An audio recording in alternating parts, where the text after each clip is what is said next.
చూస్తున్నా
డి గారు ఇది మీది కానుంటుందే సర్వాయిపాలెం నుంచి మాతినవరపాలెం పోయే రోడ్డు మీద రెగ్యులర్ ఇదైతే మట్టి రోడ్డు ఉందా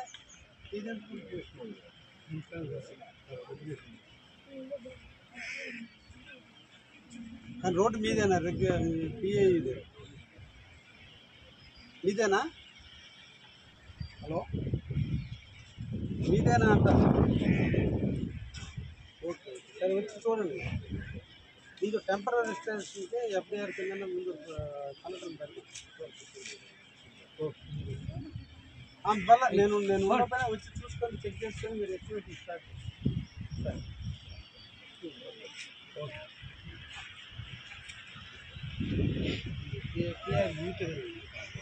మామూలు రెగ్యులర్గా ఇరిగేషన్ ఎస్సీ గారితో పాటు అధికారులు అందరూ కూడా ఇక్కడికి సమావేశం కావడం జరిగింది. ముఖ్యంగా ఈ ఆనిమడుగు చెరువుకి బ్యాక్ వాటర్ ఉన్నటువంటి ఏరియాలో గతంలో టిట్కో హౌసులు నిర్మాణం చేయడం, దీన్ని కలుసు మట్టడానికి వాటర్ చెరువు నిండినప్పుడు ఆ వాటర్ అంతా కూడా బ్యాక్ వాటర్ అంతా కూడా టేపీ టిట్కో హౌసెస్లోకి వెళ్ళటం, దీనివల్ల అక్కడ నివాసం ఉన్నటువంటి వాళ్ళందరూ కూడా చాలా ఇబ్బందికరమైన పరిస్థితులు ఉంటే ఈరోజు అధికారుల సమక్షంలో సత్వర న్యాయం చేసేటువంటి దృక్పథంతో రైతులందరినీ కూడా ఒప్పించి పైనుంచి వచ్చేటువంటి ఫ్లడ్ వాటర్ని సర్ప్లస్ వేర్లో కూడా పోవడం కష్టంగా ఉంది. అదనంగా కూడా కొంత ప్రాంతం బ్రీచ్ చేసి ఈరోజు నీళ్లను బయటికి సముద్రపుకి పంపడం కూడా జరుగుతుంది. ఈ సందర్భంగా ఏపీ టిట్కో హౌసెస్లో ఉన్నటువంటి వ్యక్తులను రక్షణ కల్పించేందుకే ఈరోజు ఆనిమడుగు చెరువుకు సంబంధించినటువంటి రైతాంగాన్ని అందరినీ కూడా ఒప్పించి ఈరోజు చిన్నపాటి బ్రీచ్ని ఏర్పాటు చేసి ఆ బ్రీచ్ ద్వారా కూడా ఈరోజు నీళ్లు పోయేటట్టు కూడా చేయడం జరిగింది. ఈరోజు లేదా రేపు ఉదయానికల్లా ఎక్కడ కూడా ఎటువంటి అవాంతర సంఘటనలు జరగకుండా ఏపీ టిట్కో హౌసెస్ అన్ని అందరికీ కూడా ఇబ్బంది లేని పరిస్థితి కూడా ఉంటుందని కూడా మేము అందరం కూడా ఎక్స్పెక్ట్ చేస్తున్నాం. ఈ సందర్భంగా ప్రభుత్వం కూడా ఎక్కడైతే మునక తేలిన గ్రామాలు ఏవైతే ఉన్నాయో, శిబిరాల్లో ఏ ప్రజలైతే నివసించడం జరిగిందో వారందరికీ కూడా కుటుంబానికి 25 కేజీల బియ్యాన్ని, అదేవిధంగా ఒక్కొక్క కుటుంబానికి 3,000 రూపాయల నష్టపరిహారాన్ని కూడా ఇవ్వమని ఈరోజు ముఖ్యమంత్రి శ్రీ నారా చంద్రబాబు నాయుడు గారు, అదేవిధంగా యువ నాయకుడు అయినటువంటి లోకేష్ బాబు గారు ఇప్పుడే జీవోలు రిలీజ్ చేయడం కూడా జరిగింది. అధికారులు అందరూ కూడా ఈరోజు అప్రమత్తమై ఎక్కడెక్కడ నష్టం జరిగిందో వాటన్నిటినీ కూడా ఈరోజు పరిశీలించడం జరుగుతుంది.